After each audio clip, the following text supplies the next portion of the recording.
Sam's story is one I completely distinctly remember. Student entrepreneurship is a huge source of entrepreneurship and entrepreneurial success here in the United States that way. Yeah. And what really happened, the first little moment was, I was like, this is too much to deal with. There's got to be some, whether it's LegalZoom or some software or service out there that does this. So I started looking and I couldn't find anything. I had done the whole thing myself and went back to that immigration lawyer. She would review your petition that you had done yourself and give you a little bit of feedback. Mm-hmm. And so I'll never forget going into her offices, giving her the application, and she kind of flipped through it in front of us, like, and was like, okay, this is great.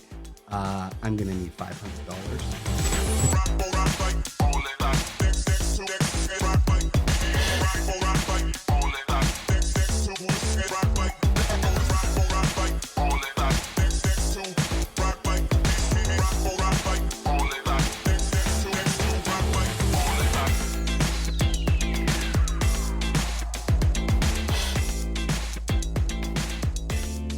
Welcome back to the Startup Ignition Podcast. Thank you so much for watching every single episode. This is now episode 42. Wow. We've been doing this for a year-ish, or maybe give or take a month. I don't know how long it's been. But welcome back to the Startup Ignition Podcast. I'm Tyler Richards. This is John Richards. Hello, hello. Say hello. And today we have an amazing guest, and I'm so excited for all of you to meet him, Sam Stoddard, who is with Simple Citizen, the CEO and founder of Simple Citizen. And I have a bio for you, Sam. And before I do the bio, would you like to introduce Sam? Because you're the connection to Sam here. I'll just do this. So here's to our viewers and listeners. I have a long career in education and entrepreneurship. So when my company went public and I quote unquote retired at a young age, which is a dumb thing to say, my alma mater called me up. And I'm in Seattle and said, hey, why don't you come down to Utah? It was Brigham Young University, and said, come teach entrepreneurship, come work in the Entrepreneurship Center and the e-business center and just help students. And I didn't know if I wanted to do it, but I did it, came down and loved it and spent 12 years there. So 12 years of my life, thousands of student entrepreneurs that I mentored and helped. It was a great experience, love all of them. And today, Sam's story is one I completely distinctly remember. And I'm not going to take any of the story away, but I just want to know student entrepreneurship is a huge source of entrepreneurship and entrepreneurial success in the country here in the United States. Matter of fact, some of the greatest companies we have in today's world were started by students on a campus, like Google, and you think of how Apple was started and just all the different companies with young people. And while they're just students, sometimes they didn't know how to tie their shoe, but they started a gargantuan success, right? And that's really interesting. And so, matter of fact, here in Utah, in the last 20, 25 years, there have been about 40 unicorn companies, 1 billion market cap or higher companies created, and for a pretty small population here in Utah. And all of them have their roots being started as student ventures. That's really interesting.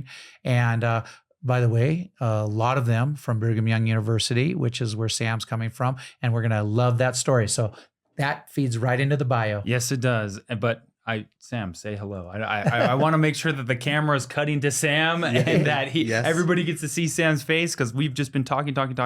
And before I go into the bio, but anyways, welcome, Sam. Thank you for coming. Thank you for having me. Thank you. Yeah, thank you. I'm super honored to be here. No, yeah, thank you for coming in. He was like, man, you guys have had some heavy hitters on the podcast. He's like, why? How did I get the invite? I'm like, because you're doing cool stuff. And because you're a heavy hitter. Yeah. All right. Okay. I'll take it. Yeah. I'll take it. Okay, so I have a bio here for you, Sam, and I'm going to read it for you. If anything's wrong, you can correct me on the fly, but I'm pretty sure it's right. I did some heavy reconnaissance on you. All right. Because I don't know you that well. Okay. My dad's the connection here, so I had to do some reconnaissance. You did some deep, you didn't just take the little blurb that we have on our website. You did. No. Is this going to be like a Nardwuar experience? I hope I didn't go too deep here, but let's see. Okay, here we go. So before we dive into the podcast, let me give Sam a correct and real bio here and let everybody know who we're dealing with. So Sam Stoddard is the co-founder and CEO of Simple Citizen, an online platform that streamlines the U.S. immigration process for visas and green cards.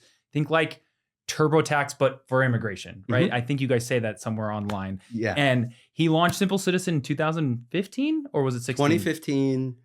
Yeah, summer of 2015. But it was after experiencing this whole process, the daunting immigration process of the United States. And it was a personal story with his wife, right? Yep. That's where the idea came from. Sam is a Brigham Young University graduate. You took Simple Citizen through YC, is that correct? Y Combinator the following summer, so 2016. Summer we were in of YC. 2016 batch. Okay, cool. And being in Y Combinator in 2016 is a real accomplishment. I mean, that's a big feather in Back your when cap. they took not like 200 companies a year. Yeah, it was, Yeah, We we're were going to very want to hear lucky all get- about that in yeah. just a little bit. Yeah, okay? 100%. And then raising obviously venture funding after your experience there. I think you raised from Kickstart. Did you raise Peterson or Pelion or who? Both of those. Both yeah. of So our them, syndicate okay. was primarily the lead investor was Kickstart and Pelion and Peterson and a few other angels in Utah. Okay. And then obviously YC Cool. and some It's other awesome. investors we met out in the Bay Area. So you've been doing it for 10 years, but I saw that you sold it in 2020. Is that right? Yeah, 2020 we went through an acquisition Yeah. that was structured in a way that we were both providing enterprise software for the now parent company Yeah. of Simple Citizen, as well as continuing our mission of the direct consumer business. And so over the past 5 years, I've primarily spent really the last 3 years focused on back on the direct consumer where we started. Right. So Yeah. And I think you represent like the pain and problem and bring a solution to a problem that you identify really, really well. So I want to dive into that for all the budding entrepreneurs that are listening to this podcast. I think they'll learn so much from that story. Yeah. But also, okay, so yes, Simple Citizen was acquired in a unique way in 2020.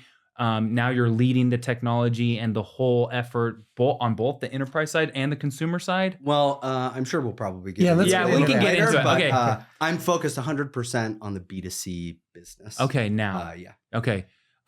So before we get into your story, because I do want to take it way back, how you met this guy over here. Or even before, where you grew up, high school, Yeah, everything. college, I all want to that. go Yeah. way back. But before we do that, Sam was like, "Oh, I'm scared for this icebreaker." He's like, No, I am excited. "You're excited I'm for the excited icebreaker." yes. Okay, icebreaker is gonna be fun. We always play an icebreaker, Sam. Every podcast, we just try to do something fun with all of our guests to kind of get into the mood of podcasting and get into the mode and get into know who you are a little bit better Yeah. in a fun environment. Okay. Okay. All right. So we're gonna do a quick, just this or that. It's really simple. Okay. And I'm gonna say a couple of things here, and you just tell me which one you prefer. Okay. Okay. All right. Are you ready? Me or not? No. Yeah, you can do Okay. it. You can Okay, do it okay. too. Okay. All right. Equity or salary? Equity. Equity. Yeah. Equity. I know obviously. I know yours. Okay. This is easy. Okay. Protein bar, protein shake, or neither? Neither Neither. for me. Protein shake. Protein shake. Yeah. So you'd rather have like a Yeah, like it's a, so easy on the run. You can take it Yeah. and do If it. I yeah. had to pick between the two, I would do protein bar. yeah, Because the protein shake, I just want it to be a milkshake. and it's Yeah. not. It's not. It's Yeah. like gross. Yeah. It's like a slim Well, fast. at my age Yeah. though, I'm needing to take some protein. So there you go. That's how I get my protein. Okay, early bird or night owl, Sam? Night owl, 1,000%. Really? Yeah. Night owl, same for me. Yeah. I like the idea of getting up early and getting it started on the day, but I am It's tough. operating at Here's 30% what. capacity. Here's why I'm a night owl. You've asked me this before, I know, like, let's say it's 11:30 p.m. and I've got to get something done. I still have hours ahead of me and I can get it done. Mhm. If I say, oh, I'm going to go to bed and get some sleep, I might sleep until 7:30 and only have a half an hour before it's got to be done at 8 o'clock. That worries me. So I just get it done. Yeah. That's how I think. I have failed so many times with that like bargain in my mind of, oh, I'm going to go to bed, I'll get some rest, and I'll wake up early and I'll get this done. Fails every single time. That's hilarious. So Are you a work from home guy or a work from office guy? work from office. Work from office. 1,000%. Yeah, I know you are too. Yeah. How about this? Summer or winter? Summer. Summer I guy. hate the cold. Yeah, same. I'm right there with you. Yep. Are you an energy drinker or are you like grabbing a soda or are you grabbing water? What are you drinking? I am energy drinker. Energy drinker. Yeah. In a not So- very healthy so is way. Tyler. Yeah, so am I. Yeah. I literally just went on this retreat down with a group of guys, business guys, and I think I drank like 3. And people know soda, Coke Zero. Yeah, they had energy drinks just to grab, right? All the food and drink was Oh, provided. that's it. Oh, I had like 3 energy drinks a day. It was really I bad. mean, we have obviously a lot of startups have their little Like, fridge yeah. that gets stocked. And at one point, somebody who was in charge of that noticed that I I like to drink energy drinks, and they purchased from Costco Like some of the energy flats drinks of that energy drinks. and I had to tell them like, you cannot do this. Like, I need the tax of having to go pay for it myself. We're not doing this. At an expensive gas station, triple the rate that they actually cost. Yep. Yeah. That's funny. Okay. Are you a city life guy or a country life guy? City life, 1,000%. That's why we're in downtown Salt Lake City. It's always been. I grew up in Portland, Oregon. Oh yeah. My wife's from proper. Portland. Oh, Yeah. very cool. She was born in Gresham. Okay, And then grew up in the Mount Tabor area. wow, that's very close to where I grew up. Yeah, in Really? Southeast Portland. Southeast Portland, yeah. A little bit just North on or south of Division? You were south of Division. We then. were right by Mall 205. Oh, if you really? know the Okay, area, yeah. Mall What 205. high school did you David go to? Douglas High School. Mm. Yeah, Matt. Was that Douglas? She go or to what? Reynolds, No, she went to Franklin. Franklin. Okay, my sisters went to Franklin. Oh, yeah, Oh, there cool. you go. Yeah, yeah. That's interesting. Yeah. Not called the Quakers anymore. They had to change that name. Oh, Like you can't say my high school is West Seattle Indians. It's now Mhm. West Seattle Warriors. okay. And then Okay. the Franklin Quakers, because Ben Franklin was a Quaker. Mhm. You can't call them Yeah. Quakers, so it's now the Franklin Lightning. Oh, okay. Yeah. We were the Scots. Yeah. The Nice. guy in the kilt. So Yeah. Is They it haven't had still to- is it still the Scots? it's still the Scots. Oh, That's awesome. Oh, there you go. Yeah. We'll see if That one's They stuck. change it Huh? Out later. of all of them, I guess that one's okay. I guess. All right. yeah. Bootstrapped or VC backed? Because Because I know you obviously raised venture capital, but like you doing it again, what are you doing? I mean, this is maybe a loaded- cop-out answer. Okay. But for the businesses that are compatible with VC funding all the way. Yeah. Otherwise, bootstrapped is, Yeah. I think, the way to go. I like that. Maybe we dive into that a little bit more. Yeah. Okay, last one. Who you picking here? Elon Musk, Jeff Bezos, or let's give him a third option. Bill Gates. Bill Gates. Maybe another cop-out answer, but it would depend on picking them to do what. Yeah. Yeah. To fight in an MMA, in the Well, I guess we UFC? could put Zuckerberg in there. Isn't Yeah. he an MMA fighter? Or Yeah, something? is it jujitsu? Yeah. Is it building a company? What type of company? Because they all have areas where they shine. Do you follow any of them on social media? I do. Yeah, Who do you follow? I think all of them. You follow all of Yeah, them. Okay. whoever's on. So Twitter. so depending on what it X. is, you follow and appreciate and don't appreciate their point of views on a multitude of things. Yeah, I think for all of the guys that you mentioned, whether it's a long form interview where they're able to share some of the things that they've learned, Uh-huh. there are gold nuggets and principles you can glean from those all of them. conversations. Mm-hmm. There's obviously, it's pretty easy to, from afar, criticize, Right. whatever it may be. But I appreciate what each of those men have done. Yeah. For me, it's Elon Musk because I like how he doesn't suppress his true feelings just to fit in or be conformist or Mm. make others happy. He says how he feels and does what he feels is right. And he follows what he believes in his conscience. That's what I like. Yeah. Like the other two, I've seen a little bit where they just, will conform, even though they really don't believe it. They'll conform because of that. And Yeah. that's why I think it's refreshing what Elon Musk has been like. I mean, he's called both sides of the ideological aisle, whether it's the liberal or the conservative Mhm. side. He's called them on their baloney and doesn't take it. Yeah. Both sides.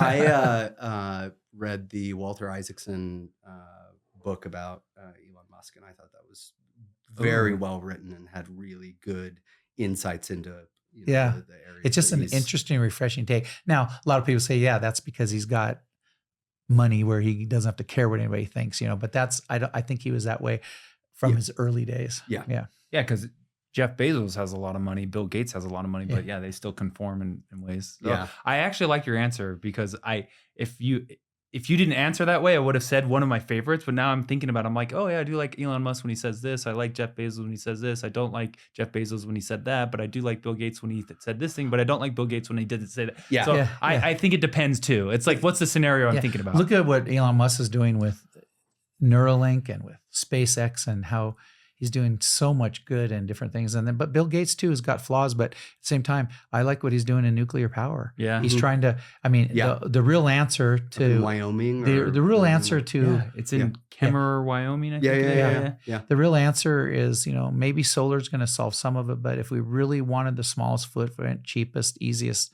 electricity, tap into the power of nuclear. I mean, we're scared, and it's so different. And what he's done, he's making nuclear power plants that can't have a meltdown. That's awesome, right? Yep. I think if I did have to pick the thing that's maybe top of mind for me, Elon Musk, and specifically his ability to cut through a process and just make it more efficient is unbelievable. Yeah. It's something truly to behold.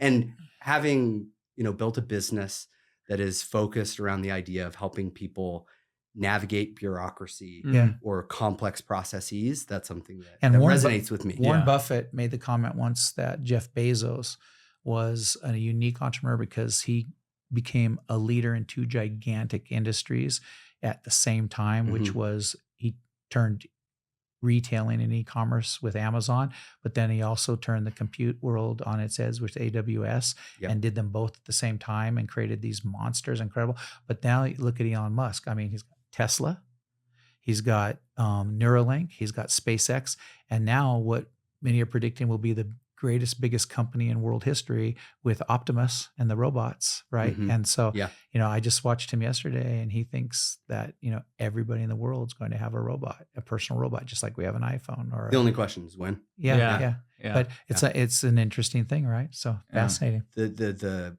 on the Elon or on the Jeff Bezos side, the other book that I really, really like is The Everything Store. I don't know if you've read that. No.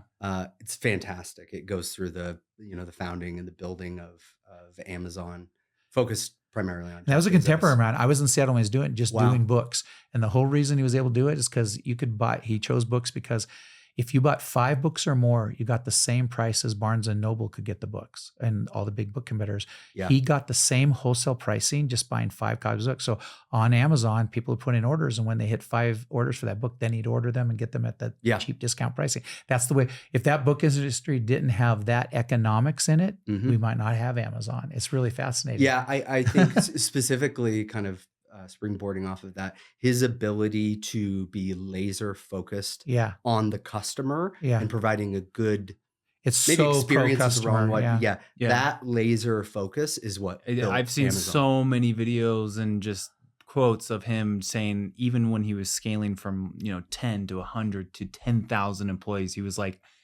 it was all about customer satisfaction, staying close to the customer. And I think that's how Amazon has won at the end of the day. I've had 2 instances recently where I ordered products from Amazon and didn't come right, something didn't happen right. And I went on to their system, and it pushed back gently a little bit, like it wasn't going to refund me or take it back. Yeah. But then I kept saying, well, no. And I put in an explanation, and literally it's like all of a sudden it just goes, okay, you don't even need to return the item. Here's a credit to your account. Thank you. Yeah. And I go, I'm going to keep shopping here. That's the feeling you get, right? The principles that they have established as a company that drive these decisions. That, the consumer behavior. Cascade all the way down to that experience that you had. Yeah. That's what makes the difference. Here's a big question on it's so fascinating. Would you rather own Amazon, the e-commerce business, or AWS? I think AWS. Yeah, AWS. Yeah. That's how I feel too. I say that unit economics or the margins are pretty great. And not only that, I don't know if it's still true of where Google Cloud and the other competitors are at, DigitalOcean and stuff. But at one point, Amazon, which kind of invented that industry, but they were 6 times bigger than all of their competitors combined. Think about that. Unbelievable. 6 times bigger than all of their competitors combined. Yeah. That's good market power. I know. Yeah. I wouldn't mind have owned Google search before the advent of AI either. I thought that was the greatest business model in the world, but it's really funny now. It's kind of flattening out a little bit. So AWS is 31% of market share. Yeah. Microsoft Azure is about 20 to 25. Really? And Google Cloud is 11 to 13%. Yeah, it's changed, but at one point they hired somebody from, I think, Oracle. They hired some executive a number of years ago. Who? Microsoft? Google. Google did because they were way behind, and the person who came in, forgive me for not knowing who it was, took that from whatever teeny tiny little market share that they had up to the 11. Did you ever take the entrepreneur lecture series at BYU? Yeah, that Okay. was formative. Did they have an experience for me. influence on you? Because I used to teach them, Absolutely. put that together and invite the Yes. speakers. I would always, there was about 100 to 150 in that class. I would always, when I first got there in the early 2000s, or mid 2000s, I would say, who's used the yellow pages in the last 30 days? And of course, a lot of listeners don't even know what Yeah, yellow I took pages this are. class. I remember you Yeah, saying that. and one person out of 150 would raise their hands. Yeah. And that's how much the Google search had changed it. And I said, how many of you used Google to look up that information in the last 24 hours? 100% of the hands go up. Yep. Do you know what's happening right now? I do the same thing with groups and crowds. I go up could and guess. say, how many have used Google search in the last 24 hours to look up a person or a business? And about half the hands go up. How many have used ChatGPT to look up things about people or businesses? All the hands go up. That's a crazy change. Yeah. And that's what, because I always sat there for 25 years going, who's going to knock Google search off its pedestal? And now we know. It's kind of crazy, right? Yeah. It's AI. Yeah.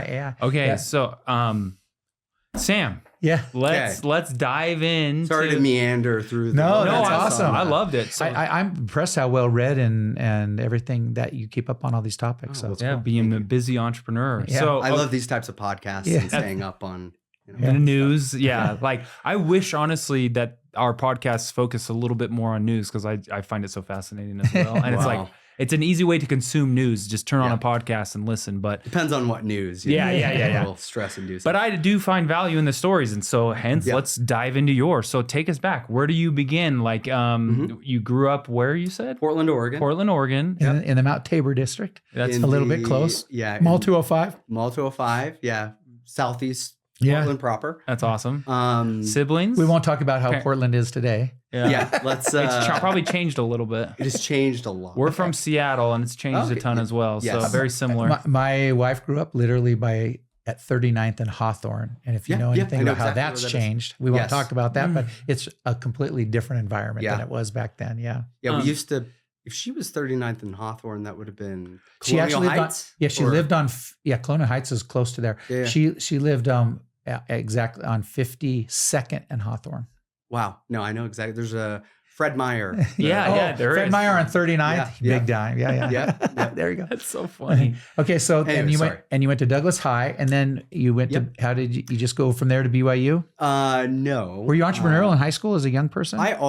In a way. So I grew up loving film and movies and being kind of a performer. I was the youngest of 8 siblings, and I was adopted when I was, a little teeny baby. Yeah. But my siblings, the other 7, were much older than I was. So I think the next closest in age to me is maybe 16, 17 years older than I am. And then it goes up from there. So I grew up with them more like close aunts and uncles than like the typical, idea or relationship of No, brothers and literally when sisters you and were siblings. conscious and probably started gaining memories, they weren't even in the house, right? Yeah. Like if they're A close. lot of them, yeah. That's crazy. I'm having an interesting moment here. I think my wife has talked about Stoddard family. We have to follow up on this. Her father was Glenn Hill. Yes. Yeah, no, I know exactly. That's his grandfather. Yeah. That's unbelievable.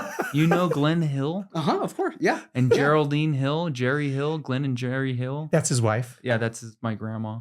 Geraldine. I would have But Glenn Hill, you might have heard. Yeah. No. Yeah. What did he He was a do leader. in the- Yeah, he was a leader in the area for sure. Yeah. Yeah, that's interesting because That's amazing. I think his grandparents, my parents-in-law, were friends with Stoddards. Yeah. I would. How old ask are your my mom and dad. dad? My parents are in their mid 80s. Yeah. Yeah. They live in Lehigh now. They've No, been in that Utah for a while. I'm guessing that they know each other. Oh Yeah. wow, But that is you know so- that his grandmother just passed away this last week. just last week. Oh, She was I'm so sorry. 95. 95. Yeah. Yeah, So it was, really, it was pretty crazy. That's Yeah. incredible. It was Yeah, pretty but sudden, too. we'll have to show We need to your follow mother, up on my this. wife, Yeah. and I'm now remembering they've over the years talked about Stoddards in the Portland area. I know. I think we get Christmas cards from some Stoddards. So you, Wow. Okay. so you growing up kind of as a solo child, almost like a single child, is that? Yeah. kind When of- so my parents did foster care. Yeah. Once the kids were getting a little bit older and were moving out of the house, and we lived in the Lads Edition area of Portland. Uh-huh. And they had a fairly large house at the time. Mm-hmm. That was in kind of a dilapidated neighborhood. And so to earn extra money, and this is something my mom was passionate about, was doing foster care. And I think had over 150 kids that they, took care of over. So they were varying probably amounts of well known time. in the area too by a lot of people. Yeah. And What a small world. that's crazy. It really is. 150 kids over what amount of time? I would probably 15 years. Wow, that's Yeah. a lot of turnover. But they didn't adopt them all, right? No. You I was the one who kind of ended the program. Really? They were like, and so we they like said, him, we're going to keep him. this one. Yep. And then no more. So when I was really, really little, it was kind of like I had siblings, although I don't remember. Mhm. I was too young to remember when I was adopted. Right. But then, so if the first up until age 6 or 7, I remember lots of kids and family in the house. And then we moved to more east of southeast Portland. And from that point, I was really an only child. So when you were in high Experience I school, had. was your plan to go to BYU, Brigham Young University? I was a pretty kind of crazy, wild kid growing up.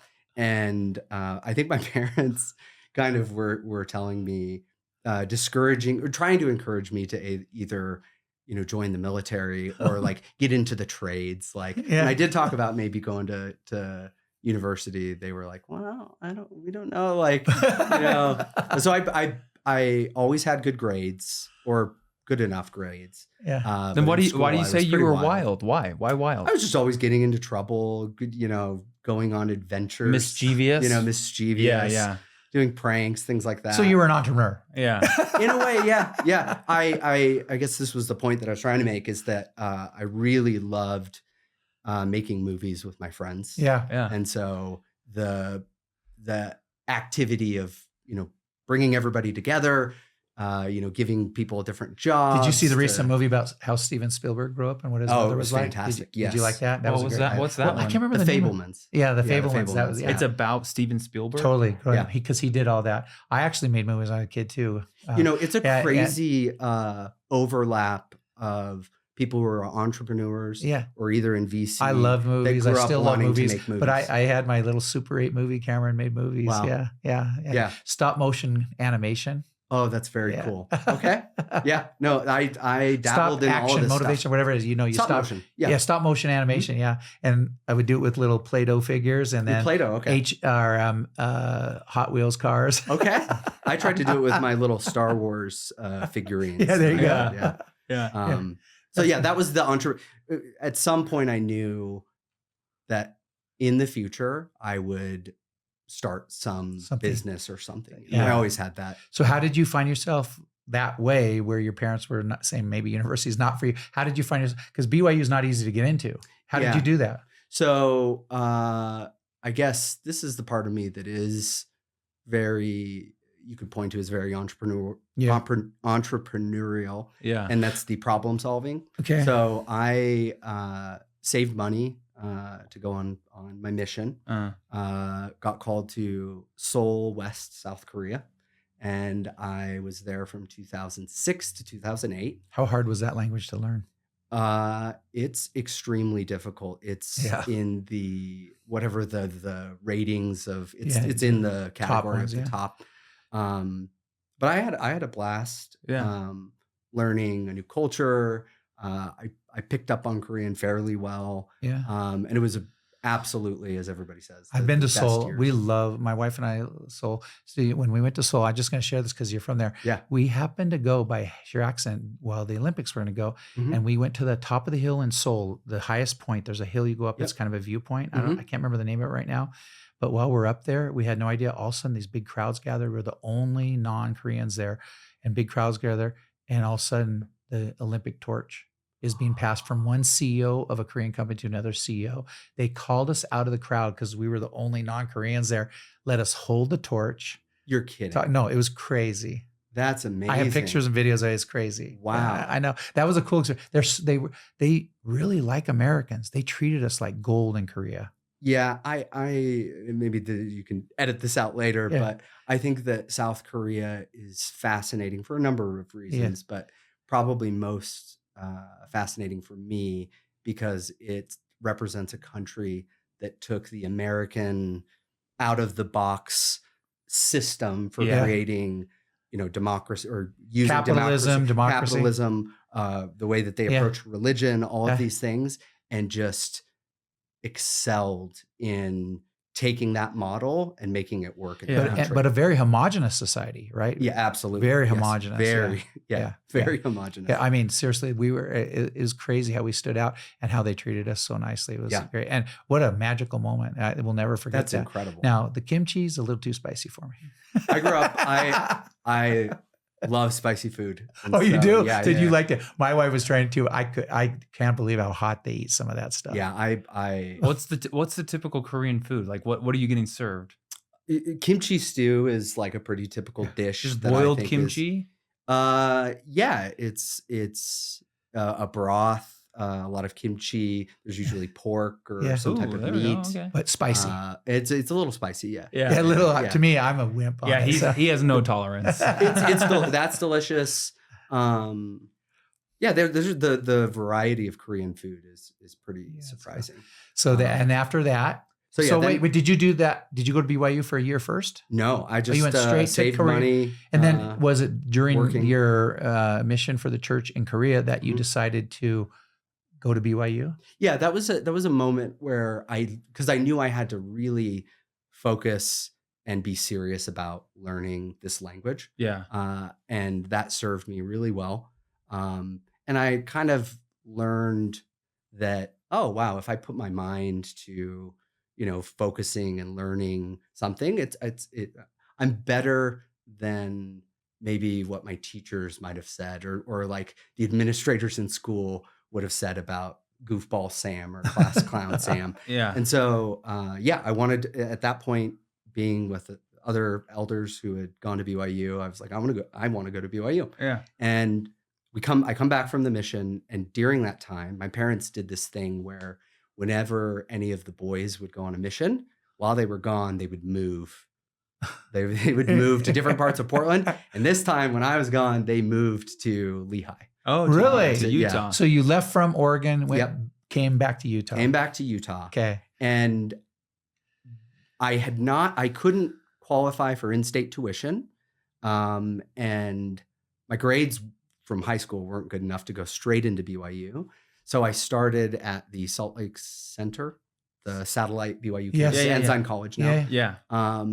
And got the best grades that I could, pretty close to That's straight a smart A's. way to go. You kind of backdoored into it. Backdoored into it and then transferred. And by the way, for our viewers and listeners about Lehigh, Utah, just for Entrepreneur, Lehigh, Utah was basically sagebrush 25 years ago. Yep. And now it's like an amazing tech center, it was the fastest growing city for several years in the United States. Unbelievable. And it's the headquarters to lots of unicorn companies. It's a real tech hub and it's crazy. And so your parents moved to Lehigh. Yeah. What was the reason for your parents to move to Lehigh? So my sister and her husband, after she married a guy from Utah, Mike Ekstrom, who they had lived here. You probably know Ed Ekstrom. Is it his son? Ed Ekstrom. I know Ed Ekstrom from V-Spring and his brother, Signal. his younger brother. Really? Yeah, Ed Ekstrom. Yep. Yeah. That's the one who Amy's working with. Yeah. Yeah. And so she married into the Ekstrom family, and they built a house in Lehigh in 93, Wow. 94, back when it was just sagebrush. And, Yeah. and they've lived there ever since. And so when my parents were convinced Move by my closer. sister to move close to them and their Okay. grandkids. Ah, That was the That's move. cool. Yeah. Okay. So, I studied and then I got myself into BYU and wanted to do business and really loved accounting, and went into the accounting program. And BYU is the #1 accounting school in the country. So they Yes. recruit heavily. It's very successful to get students to choose that accounting path Yeah. because the placements and the career path and all that. But how about your wife? When did you meet your wife? So I met her maybe a year into Korea. being at BYU. She's Oh. originally from South Korea. Yeah, because Yeah. I thought you. I did serve there. Okay. Yeah, but you didn't meet This her isn't there. one of those situations. That's for sure. Okay. No, she's from Busan, the southern, Yeah, I've heard of her. the southeastern tip. Did you of meet her? South Was Korea. she going to BYU? She was going to BYU studying math. So she was an education. international student at BYU. Yep. Okay, got it. But like I said, had been here. She graduated from East High. Had been in the country at that point for probably 5-6 years. Mhm. And we met, started dating for a couple years, and then So how got did you? married So and- BYU is a very entrepreneurial school for the students that hang around that. So Yep. what was your first interaction with entrepreneurship at BYU? Because an accounting student might not. They can choose to go to a lecture series, but they can Yep. choose non-entrepreneur lecture series and hear corporate people, right? Yeah. So were you an entrepreneur or an accounting student who just happened to choose entrepreneur lecture series, or did you get introduced to entrepreneurship another way? Yeah. So the way that I got introduced to entrepreneurship and the startup ecosystem, The in realization Utah- that it's a real choice in life, it's a real vocation, people can do it. How did you kind of get introduced to that? Yeah. So I one summer I needed to line up an internship and got connected For accounting? for accounting. Yeah. Okay. And we had just gotten married, so Yeah. I needed to earn money for the summer, and ended up taking an internship at Money Desktop at the time. Oh, It was now yeah. MX. Yeah. And I worked there until I graduated. Ryan Caldwell, I've mentored in many businesses, and when he Incredible started doing founder. Money, it's gonna, Incredible you call it experience. Money Desktop. So were you there before Ryan bought Money Desktop, or afterwards and he turned it into MX?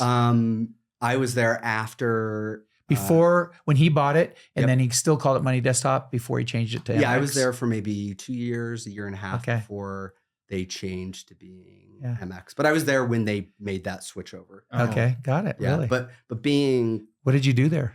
I was an accounting intern. Really? So I did. I helped the director of finance or the CFO with lots of financial modeling, so the financial projections, reports. Did you have any interactions with Ryan? Oh yeah. He's such a pussycat, and all that. He's not very tough, right? Yeah. I taught him for a lot of years, mentored him. I always said, if I ever get dropped in a jungle and need somebody to lead the way out, I'm going to ask Ryan to be that person. Yeah, for his leadership skills, and also I think he was like a Golden Gloves boxer. Yeah, and also, A Golden Glove he boxer. transferred to BYU from the Air Force Academy. He went to the Air Force Academy. Yeah. Okay.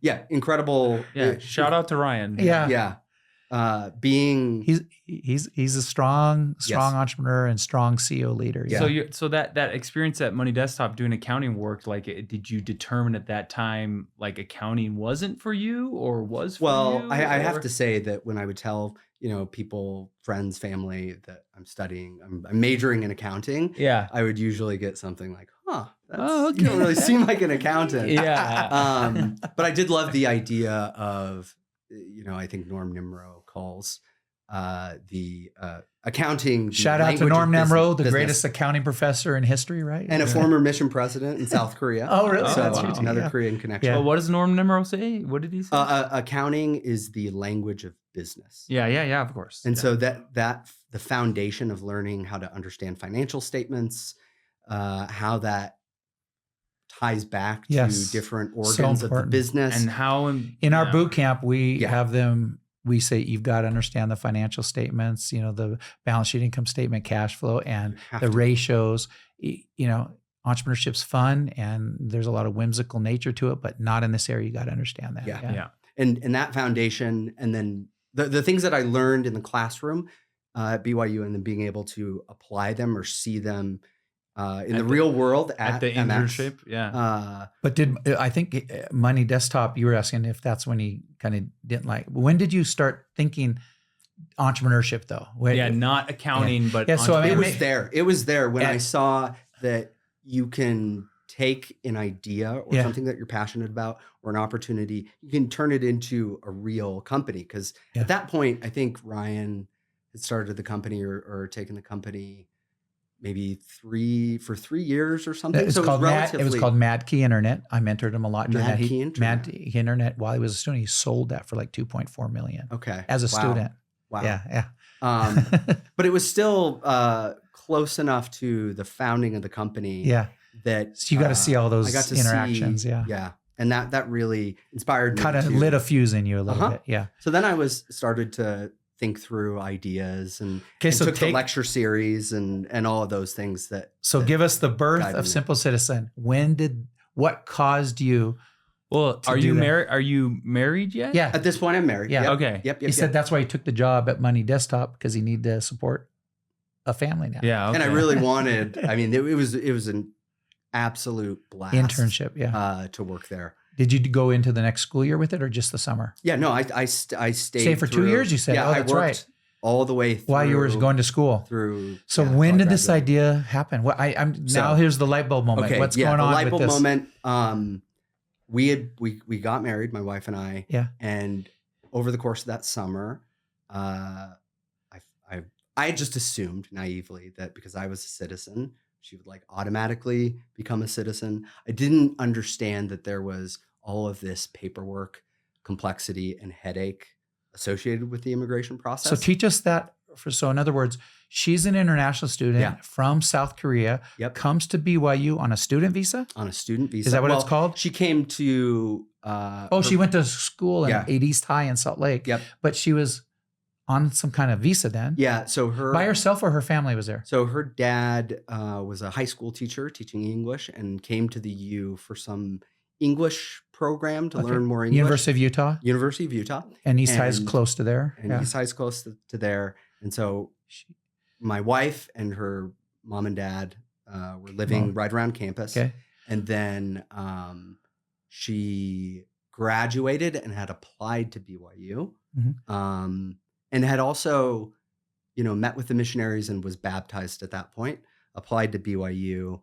And when she got accepted, joined the Mormon church here in Utah. Okay. Yep. So tell me a little bit though. So I think these laws are important to your story a little bit. So how does that exactly work? So when she's coming over like that, she's on some sort of visa. Yes. For high school, is it a student visa or called something else? Yeah. So usually there is the primary person who is getting the student visa or the H-1B or whatever it is.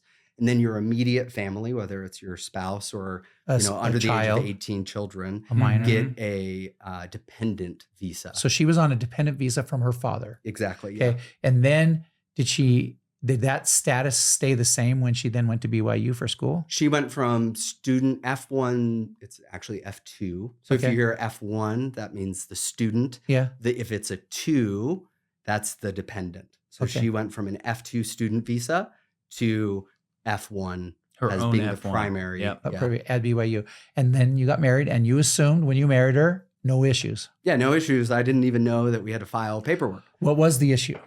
What could have happened? What's a bad outcome? A bad outcome in the extreme case is that we don't file anything. We just continue to, think you're fine. Think we're fine, and she could get deported, removed from the country. In certain cases, even though you're a citizen, your spouse could get deported. Oh yeah, yeah. I think you have some friends from the United Kingdom that had to deal with that kind of thing. He was from the United Kingdom, right? Yeah, yeah. Married to an American. Yeah, and he had to go back to get a green card from the UK. He had to show that he was there, and then he had to come back. He had to, but he got stuck there, and he was there for a year and a half or something. I can't remember. So that's on the more extreme end of the bad outcomes that could happen. Like that. Yeah. But luckily we. Okay, so you discovered this before anything happened. Yes. Okay. Yes. And you said, "Oh, we've got to do a bunch of paperwork." Yep. Okay, keep going. So then. There was a immigration lawyer who kind of had a corner on the market of, BYU students marrying, foreign students. And she would hold these workshops where she would explain what the process was and what it entails. And she used that as kind of a lead gen. So she's an immigration lawyer. Exactly. Yeah. That had a carved out, because BYU is a very international school. There's people from over 100 countries that attend there, from all 50 states and stuff. And so, yeah. And by the way, I, as a faculty member there, it was a big deal when international students married an American. That caused several different things that had to be looked at all the time. Yes. Yeah. Yeah. So learning about that with this immigration lawyer, and also being a little bit DIY inclined and entrepreneurial. And since I was majoring in accounting, specifically tax, I thought, these forms kind of look like 1040, tax forms. I should be able to figure this out. So in between full-time school and part-time work at Money Desktop MX, on the nights and weekends, I was researching, what the forms were, what I needed to fill out, all this stuff, doing it myself. Is it very arduous, very hard, is it hard for the average person to do it right? Yeah, that was the first light bulb moment. Even for me, highly motivated to get this done quickly, being exposed to government regulation in the tax realm, and being a native English speaker, even for me, it was very confusing. And it was confusing because you could generally get 90% of it. Like, okay, I'm pretty sure this is what I do. But it's that final nagging 10% of, if I do mess this up, is this going to result in my wife getting deported? And it's all paper forms? It's all paper forms. Yes. Is it still that way? Well, he's going to tell us what he did to solve it. It is. So it is. Yeah. Okay. So in other words, you have a tendency as an accountant and kind of just a curious individual to say, why is it this way? Why is it so hard? Can't it be easier? Yes. Did you start thinking that way? Yeah. And what really happened, the first little moment was, I was like, this is too much to deal with. There's got to be some, whether it's LegalZoom or some software or service out there that does this. So I started looking and I couldn't find anything. And so then what ended up happening was I had done the whole thing myself.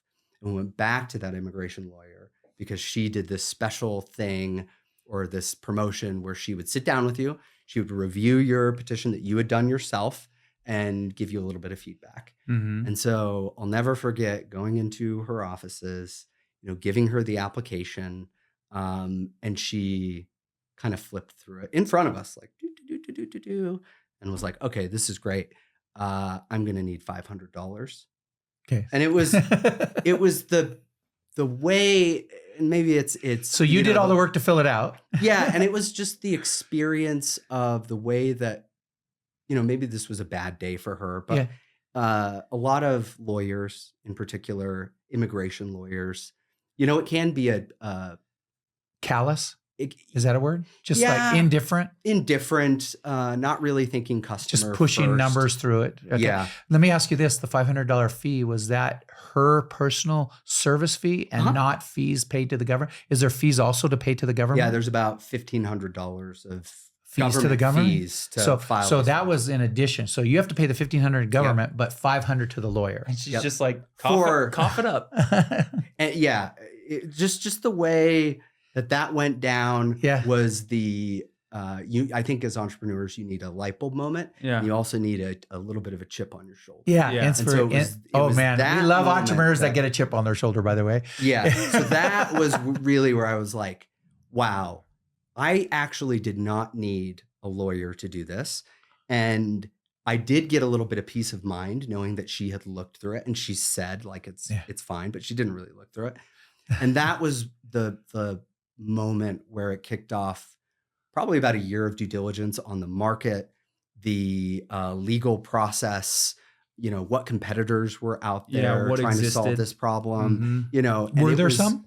There were some at the time, but it was going through that due diligence process that the deeper I went down the rabbit hole, the more I was convinced that not only was it a legitimate big business opportunity, but something that I wanted to dedicate the next 10 years of my life trying to solve. How much time do you think you put into that application and form process?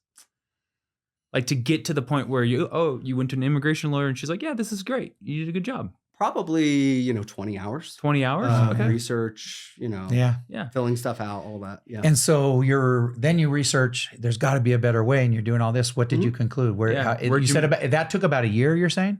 Yeah, because I was still in school. Yeah. At that point, I started to become more aware of like the startup company. I think it was the first year they did Start Fest. Yeah. Oh, which then became no, that was Start SLC. Yeah. Was the first one that they did. And I remember going to that and seeing these. So these are, to our viewers and listeners all over the country in different markets, especially the more tech hub market stuff. Yeah. There's a lot of startup competitions. Yes. And so you went and entered a startup competition. Yeah, I sat as an audience member the first watching time, one. watching that, and then I think so there's other startups pitching yes to try to win a prize. Yep. And you watched that. Yeah, I watched that and I thought, what a great opportunity to get non-dilutive capital and to refine the business plan. Because the prize money strategy. You don't have to give them stock for the prize money Exactly. and it's not debt. Exactly. Okay, got it. Okay. Yep. So that from going through that experience, I spent the next, year or so continuing to refine and build out, the very early beginnings of, what eventually became Simple So tell us Citizen. more about that. What were you doing? Were you creating form filling software, or what were you doing? A little bit. We were dabbling, and I partnered very early on with my nephew, who's my oldest brother's oldest son. So we grew up together, similar in age, and I always knew that I wanted at some point to do a company with him. And he, in the early days, was kind of helping cobble together the first versions of, you fill out the forms, you fill out what technology did you use? I'm curious. I don't remember what he used, but it was very rudimentary prototypes. We spent a lot of time trying to design the actual flow chart of what's the most efficient way to gather all of the information you need for an immigration application, so that rather than sifting through every single form and entering your name or address 50 times throughout all those different forms. It's all pre-filled after you fill it once. Yeah, this was your MVP or minimum viable product you were doing. And, and did the first version work? The first version, well, I have to say that in terms of answering a question and having it fill out in multiple parts in the PDF and being able to generate a PDF, yes, those things worked. Okay. And that proved to us that we can build a minimum viable product to move forward with this business. That first version, let's say using your number of 20 hours, how much would that have reduced the 20 hours down to? 2 hours. Really? 2 hours. So 90% time savings. Yep. Oh, yeah. Okay. And that's significant. And that metric has held steady for the past 10 years that we've been, optimizing and building Simple Citizen. So from a rudimentary form filler, PDF creator type of environment, you cobbled together some stuff. Yep. So where did you go from there? So, and you saw that Start Fest, said, I'm going to enter this. Did you enter it later? Yeah. So they did maybe 9, 10 months later, they did the second one that was in Provo. And we ended up taking first place in that. So we won the audience choice and the judges choice. I think we took home like $150K. What was the first model? Like, it was like, we're going to build this software that is like a form filling software for immigration.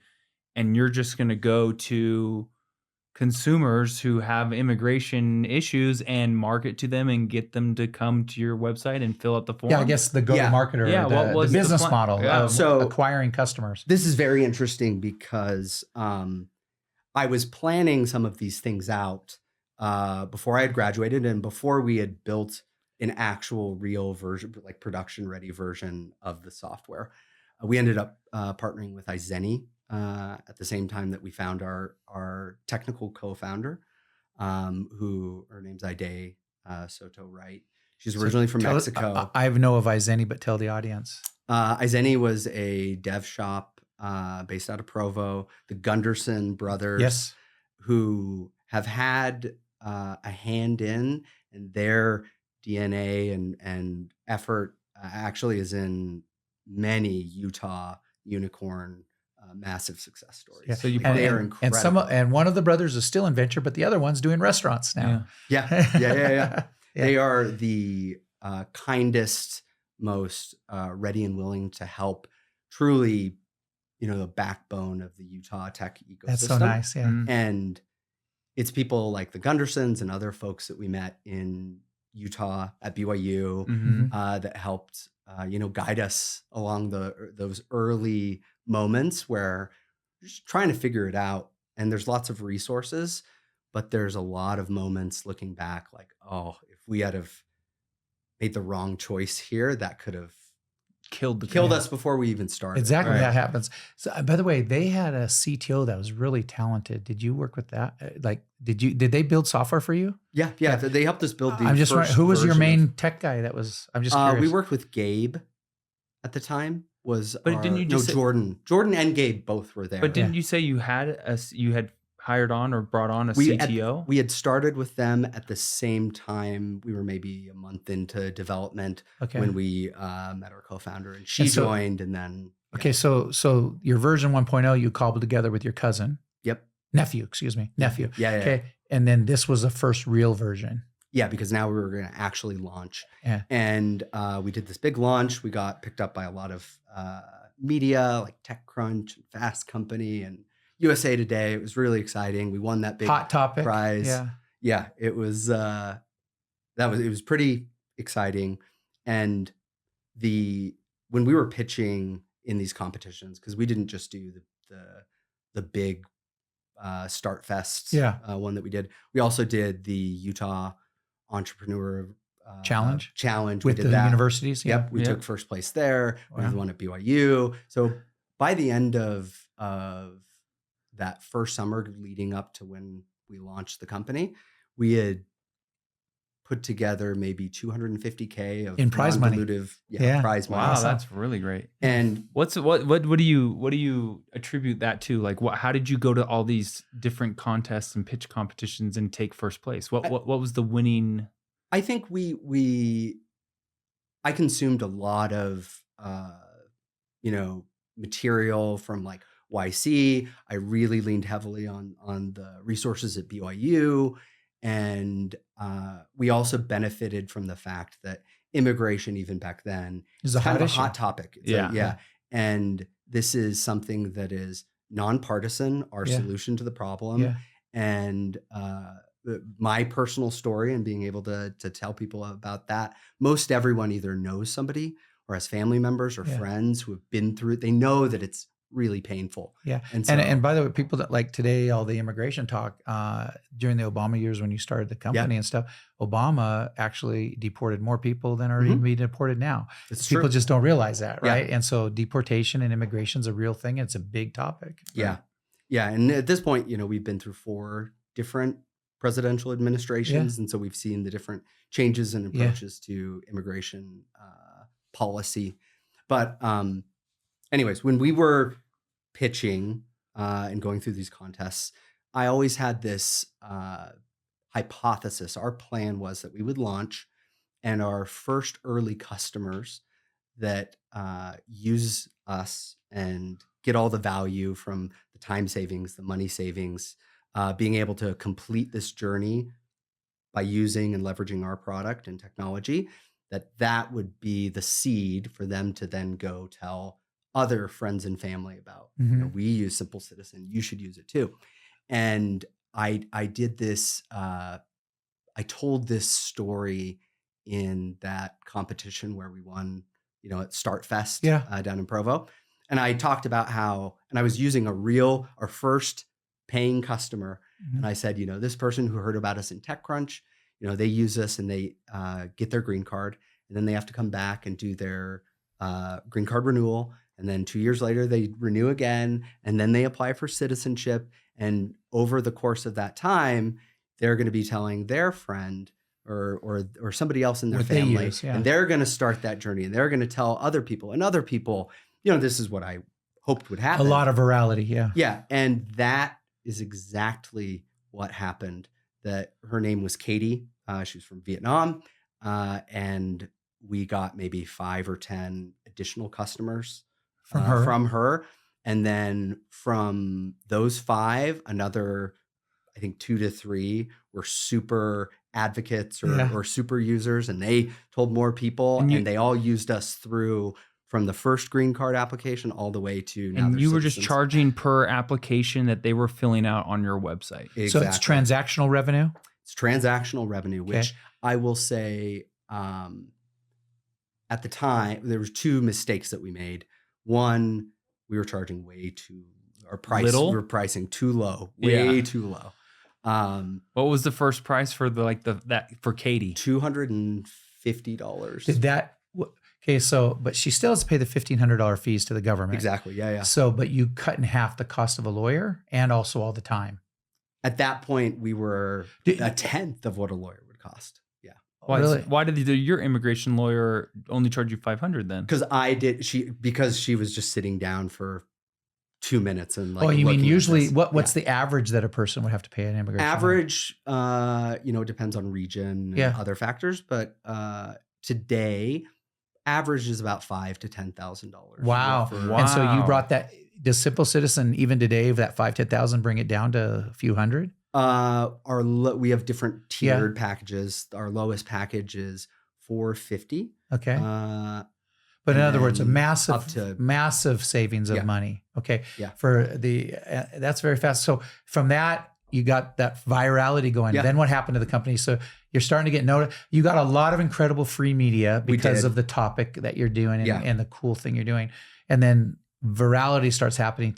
Go forward. Yeah. So the other problem that we faced, or we didn't quite understand going into it, and the challenges of building and growing a tech company, is that this was very different from other companies where you have SaaS, MRR subscription revenue. Yeah. We don't have that. It is transactional, and we needed to think about the unit economics of each customer as one and done. If they do come back, that's great, but that's going to be, at a minimum 2 years from when they purchase.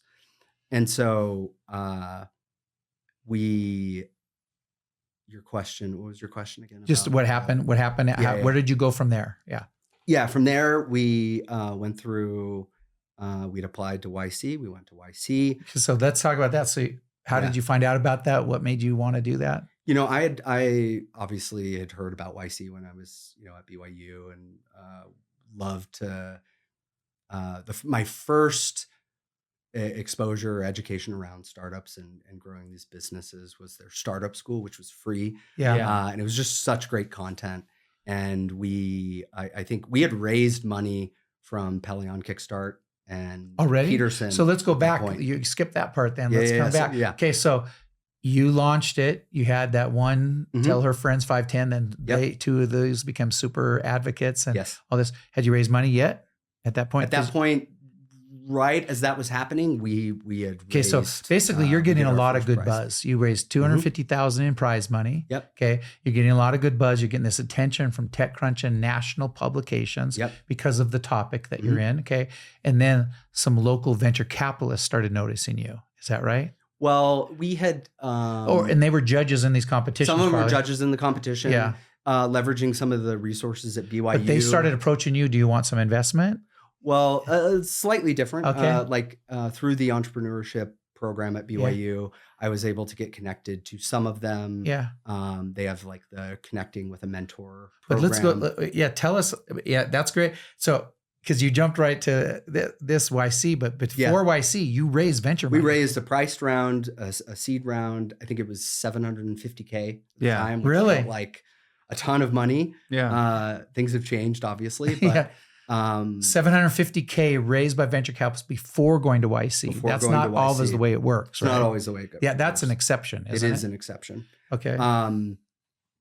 And we had our syndicate of the 3 Utah main Firms. VC firms at the Yeah. time. And we also, as I mentioned, Who's your favorite? No, don't answer that. Just I joking. can't. I can't. I will say that we were incredibly lucky with the investors that we had the privilege of working with.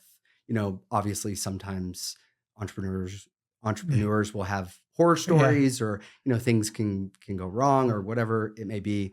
But we had, our experience was That's awesome. absolutely incredible and just the best. What was it like? Partners. What was it like? So dealing with them and putting together that round, and what was it like as an entrepreneur that had never been through this before? It was a learning experience. There was so much looking back that I thought that I knew and understood and had a good idea around that, looking back now, I had no clue. So what motivated you to go to YC then? If you had raised money and you had kind of thrown out or come to the conclusion of $750K, like what was the value of going into Y Combinator if you had raised money and you were kind of on your way? Yeah, it was something that we had been chatting about as a board, given the technology that we had built. That was, in a stable spot, but customer acquisition and growing the business was some notoriety you would get from it. Yeah. And they encouraged us to apply, and we thought it was a good idea, and we applied, and not thinking that we would. Yeah, back in that era too. This is 2016, 2017? 2016. 2016. That era. I mean, I was telling everybody. People would come to me all the time. Hey, we got offered a seat in Y Combinator. Should we take it? And I go, yes. You should take it. Yes. The decision is not quite as easy today the same way, but it's still great. Yeah. It's funny. A lot of times people will reach out to me in Utah, other entrepreneurs. And seek advice and say, should I do it? Or well, it's funny. Yeah. Before they have even applied or before they've been, given the offer. And I usually tell them, like, apply if you're thinking like this is a good option for your business. And then if you get selected, then yes, 1,000%. Yeah, of course. There's a reason why people who have been through the program and have been successful on their second, third venture, they go back and they do it again. Yeah. It was incredible. The network, the things that we continue to learn about building, growing, scaling at YC. So what was the feeling like when you realized you were accepted? That was awesome. It was, absolutely incredible. Was there like content and curriculum that they put you through during the program, or was it just like heavy mentorship? Rank the benefits. Like what's the most valuable thing you got out of YC? Yeah, the most valuable thing that we got out of YC was, number one, the calling card of kind of as a student, if you're like a Harvard student, people take notice, they sit up straight, they listen to what you say just because you're a YC startup. Yeah. That there's value there. The other thing that is the biggest value of doing YC is the alumni network and the other entrepreneurs that you meet in your batch that you like peer-to-peer mentoring together. And help. Yeah, all of those things. They have done an excellent job of building this community of people who have been through that program that, at any point, it's pretty easy to get connected with almost anybody in that. Here's a technical question. So you raised $750,000 from 3 great Utah-based VCs, and you liked it and Pleasant, and you did a preferred round of investment. Was it preferred stock? Price round. Price round. Okay, but then you go into YC afterwards, and most accelerators, and I don't know how you handle it, so explain it to us how it works. Usually they're taking like 6-7% for like $20,000. You get also potentially 100,000 later in different notes and different ways, but the core first thing is like 6-7% for about 20,000. It was around there, right? How did you get around that valuation when you got a much higher valuation with the VCs before? Right? Yeah. Isn't that right? No, that's exactly right. I think it was 120,000 I can't remember Yeah, exactly what the my cash understanding was. back in those days would have been about 20,000 Yeah. actually for the 6-7%. Yeah. And then you got like $100,000 convertible note, or what also became a safe or something. Yes. Yeah. Isn't that right? Yes. Okay. And I thank you for, Yeah, something. So I'm sorry, I just but something like that. But back on the original core one, which is around 20,000 for 6-7%. Yeah. How does that work when you did a round before for a much higher valuation? Basically, the calculus was the benefits of this program and where the company is right now. You had VCs on your board? Yeah, we had all three of them were. One was each had one seat. There was only one seat for the lead investor, so Kickstart, and then the others were observers. Okay. So you literally had to have these 3 VCs that invested in you kind of bless that you were going into YC. Absolutely. Yeah. Because they had to accept that YC was getting in for a cheaper valuation. Exactly. And the calculus was, it's at a note, so we don't have to figure all of that out right now. Yeah. And in the future, when we raise again, we'll figure. I just wanted our viewers and listeners to know that there's some things you have to. Yeah. If you raise money before going to a program like that, it's going to have some bumps that you have to get over, right? And you need to understand that, the implications and what that means for your cap table and for the valuation of the business. A much less of an issue if you hadn't raised money before. If you just had your prize money and no VC money going straight into YC is no big deal, relatively speaking. Yes. So you exit YC.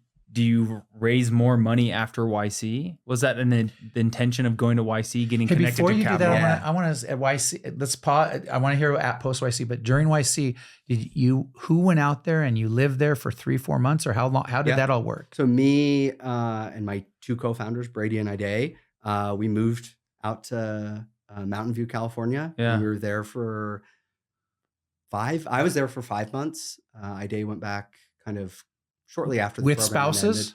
Yeah, so her husband, and they had a little baby at the time, so she moved out there. How was the rent cost? Did you astronomical? You rented? Like, yeah, we rented, but it was a beautiful place to be. And how do you like the traffic on the 101? I took Bart up to. He was on the public city transportation when we went up to. Yeah. So. Wow. Yeah, we all moved out there. We lived out there. And then one funny thing about being in YC is that the folks who run the program, and Sam Altman was the president, the person, the CEO. I don't know if I've heard of him. CEO at that time. Yeah. All of the people and the folks who run that program they're in a challenging position of giving advice to a batch of 60 companies or 100 companies, or at some point a lot of 200, 300 companies, and that can be really challenging and difficult. And one thing looking back that I really, if I could do it over, I think this was something that I would change. The advice that YC gives you is, and this is true, but how you apply it is different. They really encourage you to stay focused on building your company, stay focused on customers. Like, growth is more important than meeting with investors and raising money. Yeah. And they would tell us, people are going to reach out to you, all these VCs. Yeah. Just ignore them. Don't talk to them. Focus on, growing as much as you can to demo day. Yeah. And I took that and applied that quite literally. And all of these other ones were lining up deals. Yeah. I think it was a little too extreme, and was ignoring a number of incredible, very well-known firms and investors while we were in the program. Yeah. So that by the time demo day rolled around and they got to meet us, they would say, "Sam, it's so great to meet you because you are impossible to get a hold of." Oh my gosh, really? It was, looking back, I think maybe you were playing coy and built up some desire in them. That's what I like to tell myself, in the moment. But I think there's what I learned is when you get advice from different mentors, be it, like Boom Startup when it was here at BYU, or different mentors that you meet. Yeah. the application of that is going to be unique to your situation, and you need to understand. Did you know I was a founder of Boom Startup or not? I didn't know that. Yeah. Okay, Which, by the way, we did before we raised. Yeah. We also went through Boom Startup. Yeah. That's So cool. that's even more unique of doing two accelerator What a history. Okay, so you were asking post now, Tyler. I'm sorry. I want to post YC. That's cool. YC. Any other YC stories? What's another cool YC story? My favorite is the power of that network. Yeah. We raised from an angel who was somebody who did special projects for Sergey and Larry, the founders of Google. Yeah. And he was excited about, we met with him once and he was like, yeah, I'm going to write a check. And he invested in the company as an angel. And this was before demo day. Before demo day. And while this was maybe a week before demo day happened, we were growing customers by spending lots of money in Google AdWords. And that's a dangerous game to play. Being too dependent on Google AdWords. Yeah. And sure enough, we had run afoul of their policies, and we had gotten, our account had gotten banned, and which is something that we face given that this is, immigration is one of those sensitive areas where they're trying to protect a group of people that sometimes can be preyed upon. Anyways, our account got suspended, and because we couldn't run ads, and that was our main source of getting customers, our revenue went pretty flat. Yeah. And we were really worried about it. We were working with all sorts of different people to try and get it turned back on. They had said that, we'd reached our 3 strikes. And once that happens, you are, you can't. It's crazy. You can't fix it. And I was at my wit's end. I had reached out to some of the people at YC running the program, and they were reaching out to people that they knew. And that was finance. Okay. Anyways, they were reaching out to people at YC or at Google trying to pull in favors, and they couldn't do it. And the last person that I turned to was this person who we had taken money from. And I remember it was late on a Saturday, probably like 1 or 2 in the morning. I sent him an email and kind of explaining the situation and asking for his help. And he responded within 5 minutes. And his response was, please rewrite this in 2 sentences and I'll see what I can do. And I was like, oh my goodness. And so I rewrote it, sent it back to him, and he didn't even respond. Yeah. However, the next morning it had been turned on. Yeah. And no one could figure out how that had happened. It's on the inside of the tent. I don't know if you know, I went to Google for 2 years. After BYU, before Start Mission, and I helped many companies in Utah have that turned back on when they got turned off. It's crazy. And I had to call up and the right person. From outside, it's impossible. Yeah. You have to be inside. I can't do it now. When I was inside that tent, I literally could get people turned back on, and they'd bring me gifts. And I said, I can't take a gift for that. Yeah. So that's is crazy. Cool. That is really amazing. So we've only got a few minutes left. So let's take, where was your revenue? Like when you won the prize money, you just had a few customers. Like when you closed the 750K, where was your revenue at? We uniquely closed that round or raised that round before we launched. No revenue. No revenue. Okay. Yeah. And then when you went to YC, any revenue? When we went to YC, I think we were doing like 10K a month. Maybe 10K a month? Maybe less. Less? I'd okay. have to think. And then you came out of YC now, and then what happened? Give us the quick story and bring us to bring us to the present. Okay. Yeah. It's been amazing hearing this story though. Well, I appreciate that. So coming out of YC, we were trying to grow this direct to consumer business. And a lot of the alumni network from YC would say to us, like, look, I'm an immigrant, my family, get what you're doing. We love what you're doing, but we also face similar challenges trying to attract and hire international talent. We're not particularly fond of our immigration lawyers that we have to spend all this money with. We would love if we could use this software internally to navigate this process as a company. And from, enough people kept asking that we started to build out an enterprise version of our software. So you went from B2C to B2B. We pivoted to B2B. And through that experience and that journey, we started to win some enterprise contracts with starting with some oil and gas Did it become companies. subscription revenue now? It was subscription revenue at that point, which was fantastic. Yeah. I Much loved higher that. value revenue. People need to know that, right? Exactly. Subscription revenue is better than transactional revenue. Yes. Yep. And very quickly, we had leveled up in the companies that we were talking to and wanting to partner with, that some of the big players in the immigration space, which coincidentally are the big four accounting firms. They all have these advisory services arms that do a lot of legal work, and they all have a big global mobility or immigration book of business. And so we were on their radars, and also the biggest immigration law firm in the world, which is a firm called Fragomen.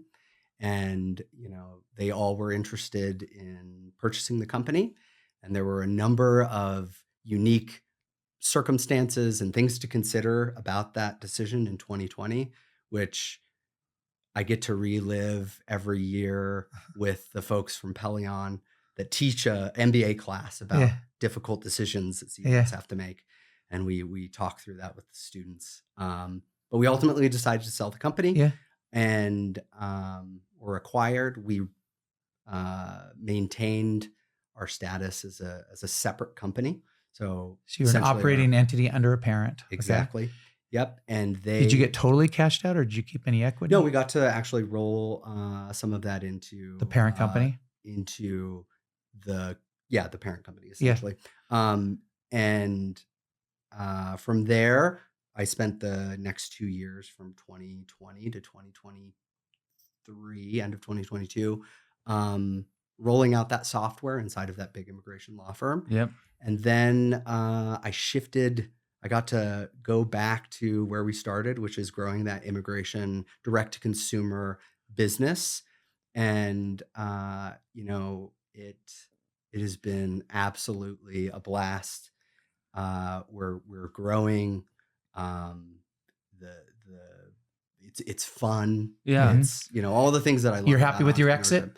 Yes, I'm very happy with. And so, but right now, so you've got equity with the parent company that you're doing. I've got equity. You're still working basically at Simple Citizen. Yeah, technically I have equity in Simple Citizen. Yes. I share ownership with the parent company. Our parent company. Okay. Because you can't have ownership in a law firm if you're not a lawyer. Yeah, of course. Yeah, exactly. Yeah. So I have a question for you, given all this now and in the last couple minutes.